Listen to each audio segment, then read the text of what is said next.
The rain of horror hammered Busan like a war drum, a relentless percussion that drowned the city's heartbeat. In the harbor, container ships loomed like sleeping giants, their lights smeared into oily rainbows on the black water. Neon from the bars and love hotels along the dockside strip bled across wet pavement, painting the night in garish, melancholic hues. Sirens howled somewhere far off, a frantic, rising wail, then died, cut short as if someone had paid for silence.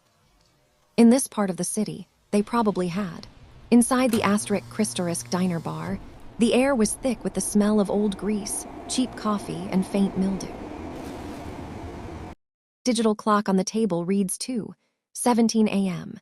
A relic of a place, all chrome-edged booths with cracked red vinyl and a floor of white and black checkered tile that had long since lost its shine. It was a bubble of flickering fluorescence in the oceanic dark, a place for those with nowhere else to be. 3 customers, 1 waitress, 1 man the underworld wanted erased.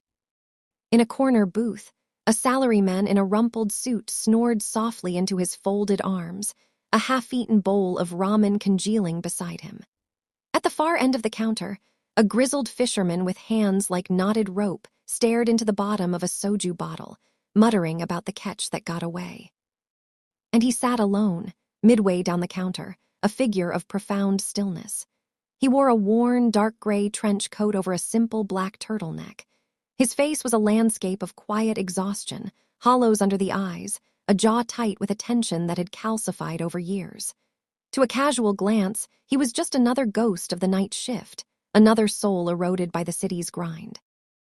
It was Jang Min-seok, a name spoken in whispers in boardrooms where contracts were signed with blood, and in basement rooms where debts were collected with teeth. The Korean Mafia boss who hadn't just climbed the ladder, he had set the ladder on fire and built a fortress from the ashes. He ended rival syndicates not with flashy street wars, but with surgical strikes on their finances, their alliances, their families. He buried traitors without leaving fingerprints, their disappearances becoming cautionary tales told over nervous drinks. A ruler of shadows, a ghost in the machine of the underworld. And now, a man with a death price so astronomical that only the elite, the untraceable, dared even consider collecting it. Tonight came. Naomi Carter moved behind the counter with the weary grace of a dancer past her prime. She was tall, with eyes the color of dark roast coffee and a careful, observant stillness. A black woman from the south side of Chicago, she'd crossed an ocean chasing the faint promise of a new life, a clean slate.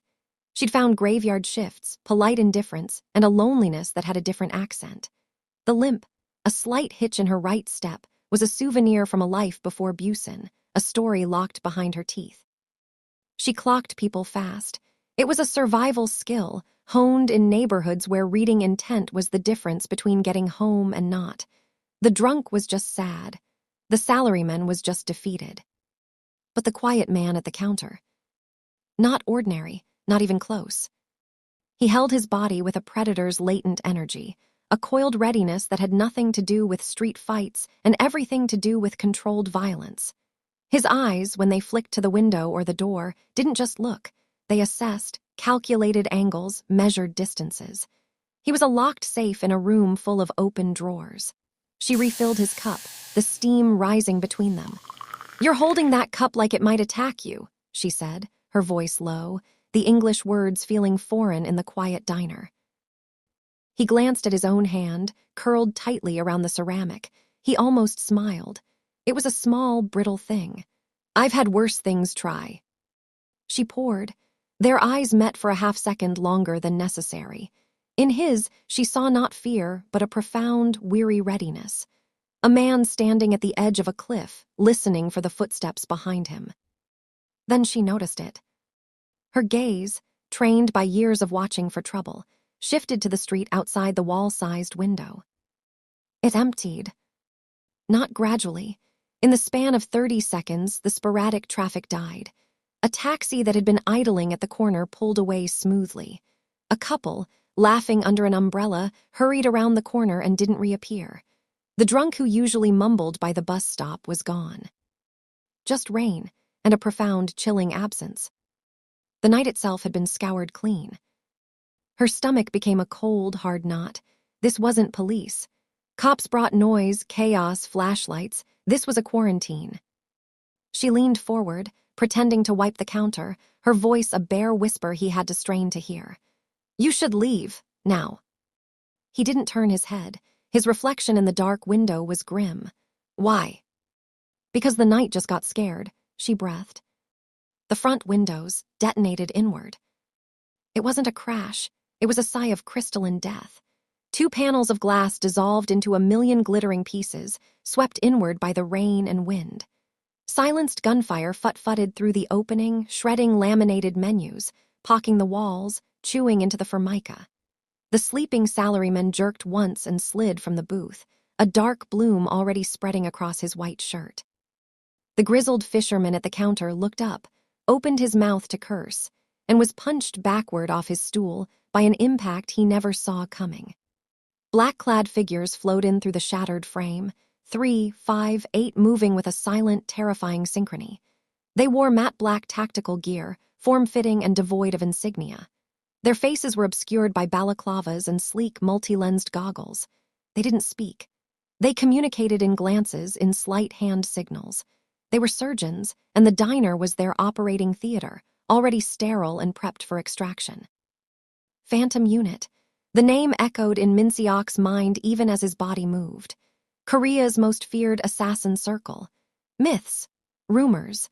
They were called only when failure was not an option, when a target was too well protected, too dangerous for ordinary mercenaries.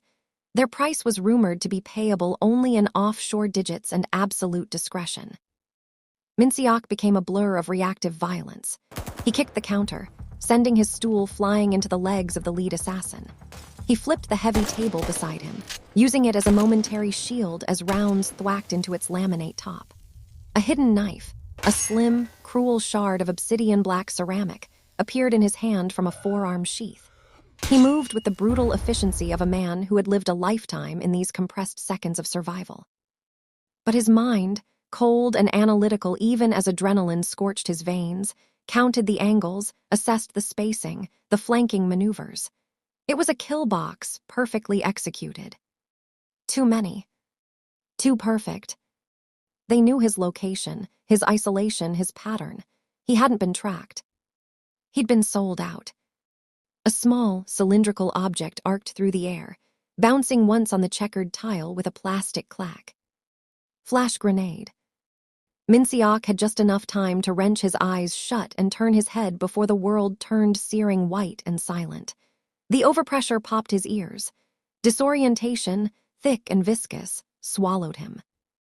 When vision crawled back in blotchy, distorted fragments, sound returning as a high-pitched whine, he was on one knee behind the wreckage of the table. A cut on his temple bled into his eye. He was bleeding from his side where a round had grazed him. 3 ruby-red laser sights trembled on his chest, converging over his heart. The lead phantom operative stood 10 feet away, a long, suppressed pistol held in a perfect 2-handed grip. The operative's head tilted slightly, the only gesture needed. The confirmation of a contract fulfilled. So this was it. Not in his penthouse overlooking the city, not in a boardroom war or a harborside ambush. In a dingy diner that smelled of burnt toast and blood. The irony was almost elegant. Then came the sound that rewrote the night, a metallic scream that cut through the ringing in his ears. Shing-chak. A chain, impossibly thin, gleaming like a silver nerve, lashed across the room. It was maybe 6 feet long, tipped with a barbed, needle-pointed spearhead no larger than a rose thorn. It moved with a life of its own, a striking serpent. It punched through the narrow gap between the lead assassin's helmet and his tactical collar, finding the throat seam. There was a wet, choked gurgle. The laser sights on Min-seok's chest jerked wildly and vanished as the man dropped, a marionette with all strings severed. Chains snapped back with a whirring sound, rewinding around a wrist wrapped in a diner apron strap. And then it flew again. A precise whip-crack motion. The spearhead buried itself in the goggles of a second assassin, who fell without a sound.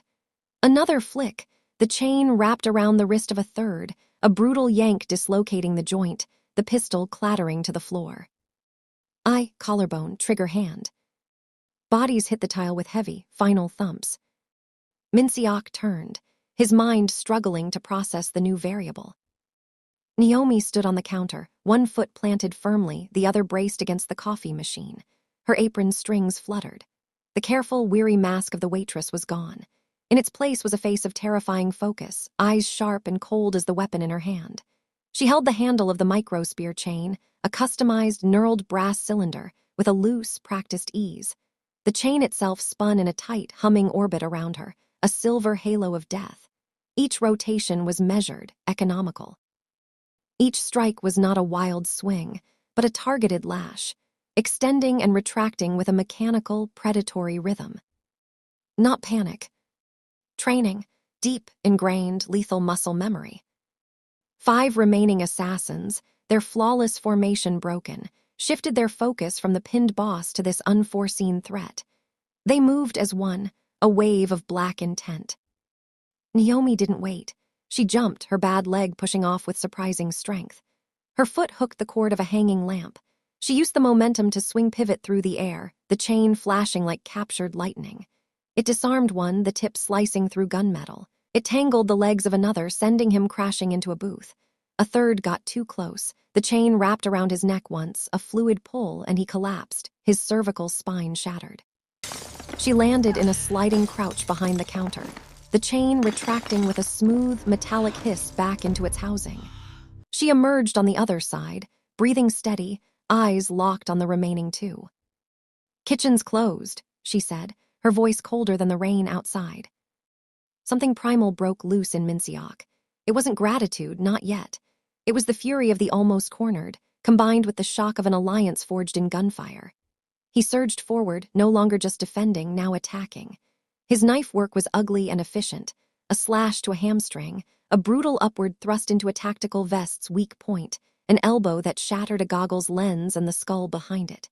He fought beside her, not in front of her, not protecting her, matching her. They were an unpracticed but devastating duet. He created openings with his close-quarters brutality. She exploited them with her whipping, impossible-to-predict reach. The Phantom unit, trained for every conventional scenario, had no protocol for a micro-spear chain wielded by a diner waitress. Their kill box collapsed into bloody chaos. 20 seconds later, it was over. Silence rushed back in, filled only by the sound of rain pattering on the broken glass and the drip-drip-drip from the broken coffee machine. The neon sign outside buzzed and flickered, casting strobe-light shadows over the wreckage. Broken plates, overturned furniture, broken bodies in black. Naomi's hands began to shake, the adrenaline crash, the tremor of locked memories breaking free. The chain lowered, the spearhead dripping. She leaned against the counter, suddenly looking exhausted, human, vulnerable again. Min-seok stared at her as if she were a ghost who had just rewritten the laws of physics. He wiped blood from his eye. "Who trained you?" The question was blunt, ragged.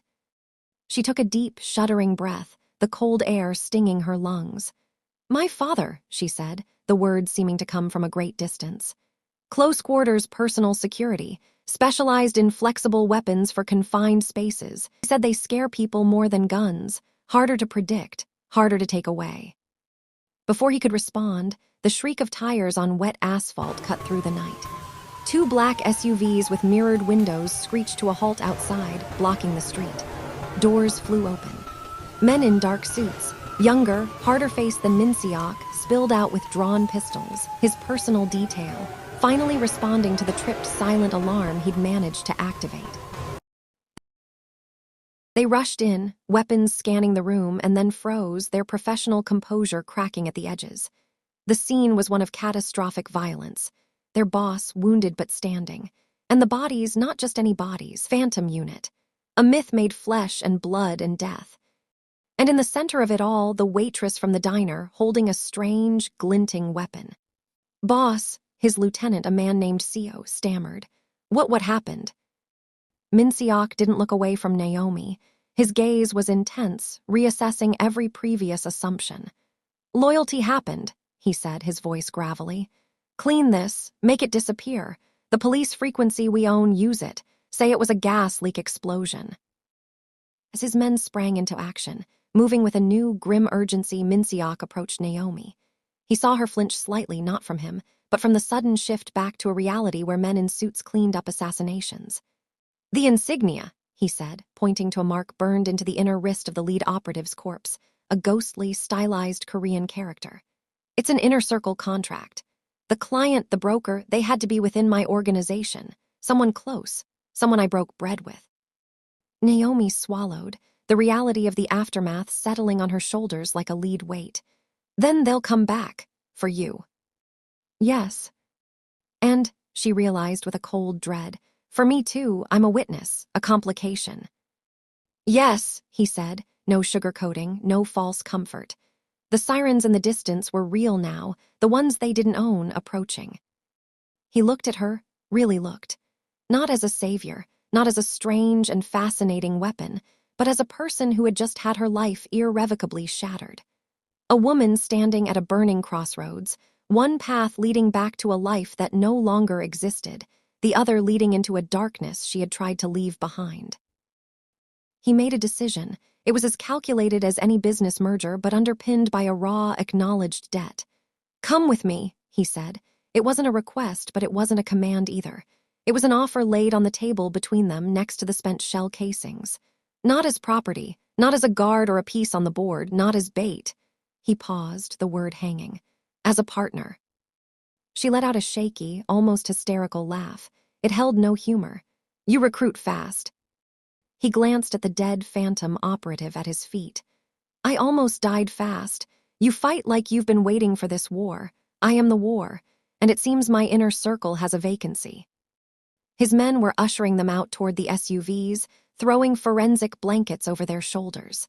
The world outside was cold and sharp. Naomi looked back once at the Midnight Harbor diner, its warm, greasy light spilling out onto the street through shattered windows. It had been a cage, but a familiar one. Now it was a crime scene, a tomb. She turned to Min-seok, rain mixing with the blood on her face. "Partner," she repeated, testing the weight of the word. Then she nodded once. A pact sealed in blood and rain. Weeks passed in a whirlwind of grim activity. The traitor was exposed with the chilling efficiency of a man who knew exactly where to look. It was the head of his logistics division, a man named Choi, who had grown fat and resentful of Min-seok's disciplined, low-profile rule. Choi had dreamed of flashier, more profitable chaos. He was dismantled not with a public execution, but quietly, completely. His assets vanished. His alliances dissolved as if they never were.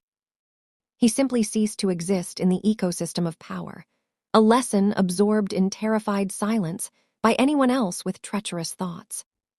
The Phantom Unit's name, following the catastrophic failure and loss of an entire team, was quietly retired from the contract world. Their sponsors, a shadowy consortium, absorbed the loss and the profound embarrassment. A new, unspoken rule circulated. Jang Min-seok was not just protected, he was sanctified by an unknown element. And Naomi. She didn't return to the diner. A gas leak was reported in the news, a small, forgotten tragedy. She was given a suite in a secure, minimalist apartment building owned by one of Min-seok's shell companies. It wasn't opulent, but it was clean, safe, and private. Her first days were a blur of debriefings, not interrogations, but conversations.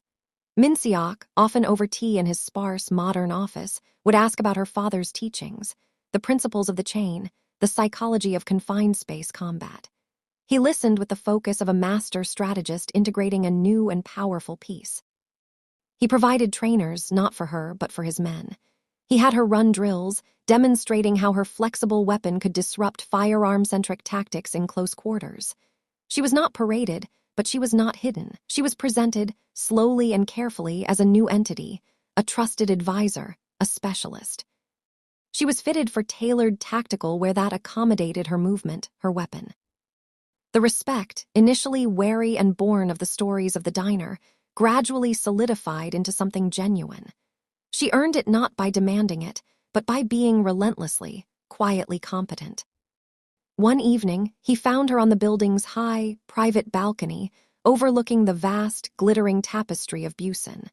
The rain had returned, a soft, persistent drizzle that haloed the city lights.